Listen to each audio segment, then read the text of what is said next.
Coming up today, why some of the busiest providers are still broke, whether they're seeing patients in a clinic, online, or somewhere in between. The shift that turns a free consultation from an awkward price conversation into a clear path people can actually say yes to. A 3-question test from, to, through that tells you in 5 minutes whether you built a real program or you're just selling a moment and calling it a plan. This week in AI, why you should stop using AI to just create content and start using it to find the confusion that is costing you sales. In the Pulse, the peptide world is making noise again. Providers are confused, and should I put my prices on my website? My answer may start an argument, which is fine. So let's get into it. Welcome to the show. I'm Dr. Ross Carter. The growth lesson. Here's the truth that stings.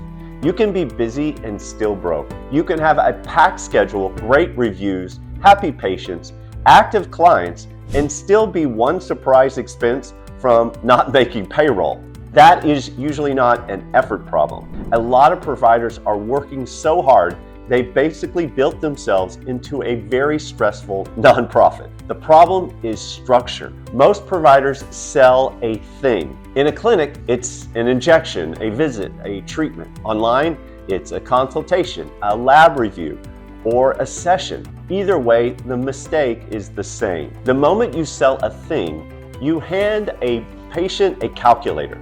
Now they compare your consultation to someone else's consultation, your treatment to the place down the street, your package to the cheaper person online who learned the protocols last week and is already selling the advanced certifications. And once you enter that game, congratulations, you are now in the medical version of the public's price check. The cheapest one usually wins, not the best provider, not the most experienced provider, but the cheapest one. Why? Because confused people shop on price. A confused patient doesn't know how to judge value. They judge on the only thing they understand. How much is it? But here's what they're actually buying. They're not buying the injection, the lab review, the Zoom call, the protocol, or the course with 47 modules and a login screen that looks very official. They're buying what they hope it gives them. They want to walk without a limp, sleep without pain, get their energy back, avoid surgery. They want to run without needing 3 days, 2 ice packs, and a conversation with God afterward. They want their life back. That is not a procedure. That is not a session. That is a result. And results don't come from random events. They come from a path. A procedure is an event. A consultation, that's an event. A lab review is an event. A course module is an event. But a program is a path. A clear journey from where the person is now to the outcome they actually want. A beginning, a middle, and a finish line. Most providers keep selling the event. Then they wonder why people hesitate, compare, bargain, disappear, ghost them, or say the 5 famous words that every provider loves to hear. Let me think about it, which usually means I'm gonna go home and Google this, scare myself, ask my cousin who worked at a gym once, compare 3 providers, and never call you back. That's what happens when you sell an event. Here is the principle. When you sell the procedure, the consultation, the session, price becomes the conversation. Sell a path, the outcome becomes the conversation. The program is the path, and the path is what you're really selling, not the needle and not the visit, not the Zoom call, not the product, the path. Events can get compared, paths get chosen. The practical tool. Now let's make this practical. Use this tool this week. I call it the from, to, through. Take your main offer and answer 3 questions in the client's words, not the doctor words, not textbook words, not comprehensive optimization protocol based on advanced biomarker analysis. Nobody says that at breakfast. They say, my back hurts. Hey, I'm exhausted. I want my normal life back. That is the language that sells because that is the actual language they use. First, from. Where is this person right now? What is hurting them? What frustrates them? What are they afraid of? 2, where do they want to be? And don't say better. That is way too vague. What does better actually give them? The ability to play golf or tennis? Give them energy? Confidence? The clearer the 2, the more valuable your solution becomes. Third, through. What is the path you take them on to get there? If your through is one consultation or one treatment or one course login, you're still selling an event. But if your through is a sequenced path with a start, a plan, support, follow-up, and a finish line, now you're selling a program. Because if they cannot see the path, all they see is the price. And a price tag without a path always feels expensive. So your action step this week is very simple. I want you to take one offer, write the from, write the to, and write the through. If your through is just one appointment, one procedure, or one login, you do not have a program yet. You have an event wearing a lab coat. Or if you're online, you have an event wearing a Canva template. You want help structuring it? Go to practicegrowthinsider.com and grab the free Practice Growth Starter Kit. Next up, this week in AI. Now let's talk about AI, because most providers are still using it to create more content, more posts, more captions, more email, more digital confetti. But this week, I want you to use AI for something more valuable. Use it to find confusion, because confusion is expensive. Take your website, your landing page, your consultation script, or your program description and give it to AI. And then ask 5 questions. What is unclear? What sounds like a commodity? What would make someone hesitate? What outcome is missing? Where does the path feel incomplete? That's a much better use of AI than asking it to write another inspirational post about inflammation. Because the real problem in most practices isn't people haven't seen enough content. It's that they haven't clearly understood why your offer matters. AI can help you see the gaps. It can show you where your offer sounds like a procedure instead of a path. It can show you where you're talking about the tool, but not the transformation. It can help show you where the client might be thinking, so what exactly happens next? That question will kill your sales, because when people can't see the path, they don't feel confident. And when they don't feel confident, they delay. They compare, and then they disappear. So this week, don't ask AI to make you sound smarter. Ask it to make your offer clearer.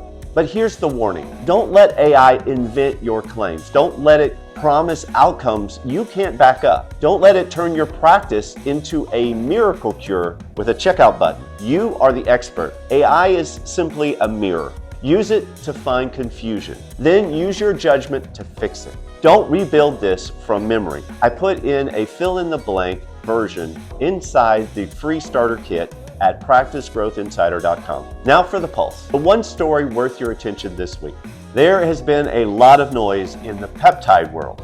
The FDA recently removed several popular peptides, including BPC 157, TB 500, KPV, MOTS-C, CBAX, Epitalon, and others, from their Category 2 of the interim 503A bulk list. And the reaction has been exactly what you'd expect. Some people are already celebrating. Some people are panicking. And somewhere right now, a Telegram group is turning one FDA update, 2 screenshots, and 12 emojis into a legal strategy. So let's slow down. Being removed from Category 2 does not mean that these peptides are suddenly approved, legal to compound, or ready to order on Monday. That's the part providers cannot miss. They are not in the penalty box the same way they were before, but they are also not back out on the playing field. There's a Pharmacy Compounding Advisory Committee meeting scheduled for July 23rd and 24th, where several of these peptides are expected to be reviewed. But even a favorable committee vote could not automatically make them legal to compound. So yes, it is worth watching, but no, it is not the moment to run into your clinic yelling, BPC is back, baby. Please don't be that provider. Here's why this matters. If your offer depends on one trending molecule, one supplier, one compound, or one protocol, every headline becomes an emergency. But if your practice is built around a result, no single ingredient can sink you. You adjust the tools inside the path. The path stays. Substances can get regulated, restricted, replaced, but outcomes never go out of style. People still want to feel better. They want to move better. They want to avoid surgery. They're always going to want to recover faster lose a little weight, restore their energy, age better, they're always going to want that. That demand is not going away because a regulatory list changed. So do not chase just a molecule or a procedure. Build the program. Dependencies are fragile. Programs are durable.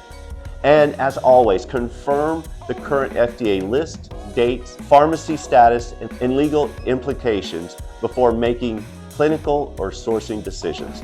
Do not take a podcast, YouTube show, Facebook comment, or even this show as your legal guide, especially if I'm not holding a cup of coffee. Next up, ask Dr. Ross. Today's question, Dr. Ross, should I put my prices on my website? Strong opinion coming. If you're selling a commodity, list it. If the only question the person has is who's the cheapest, hiding your prices just annoys them. Nobody likes the call for pricing game. It feels like you're walking into a car dealership where everyone is smiling a little too much. If you're selling a program, you do not throw a full price list on your website with no context.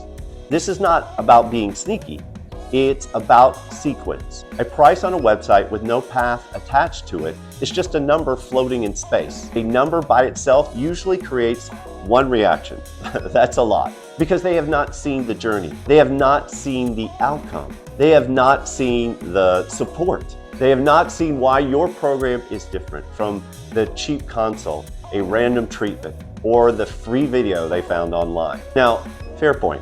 People are tired of the runaround. Transparency builds trust. So I am not saying to hide everything. Give people a real range. Let them know whether they're looking at $100 or a few $100s, thousands or more. Nobody should feel blindsided, but the final price belongs in the conversation where you can connect it to the result that they're actually looking for. Bottom line, post a price when you're just selling a thing. Have a conversation when you are selling a transformation. Now, if you have a question for me, send it to questions@practicegrowthshow.com. And if it is boring, I might still answer it, maybe a few weeks. The final word. Here's a thought I'll leave you with. Your skills are not the problem. Your effort is not the problem. The problem is that high-value work sold as an isolated event gets compared, it gets discounted, delayed, and truly forgotten. But that same work framed as a clear path to a result people actually want becomes something they can understand. And when they understand it, they can value it. That is the job. Stop selling the thing you do. Start selling the place that you take people. Procedures get haggled. Sessions get compared. Paths get chosen. So if you want better patients, better clients, better systems, and real results, subscribe to the Practice Growth Show right now. Then head to practicegrowthinsider.com and grab our free Practice Growth Starter Kit. And if you know a provider who is brilliant at what they do, but still selling one consult, one treatment, or one session at a time, send them this episode. They may not thank you immediately, but they may stop undercharging for their genius. Remember, clarity before traffic, clarity before price, and clarity before you let another confused person turn your expertise into a comparison spreadsheet. I'm Dr. Ross Carter, and I'll see you next week.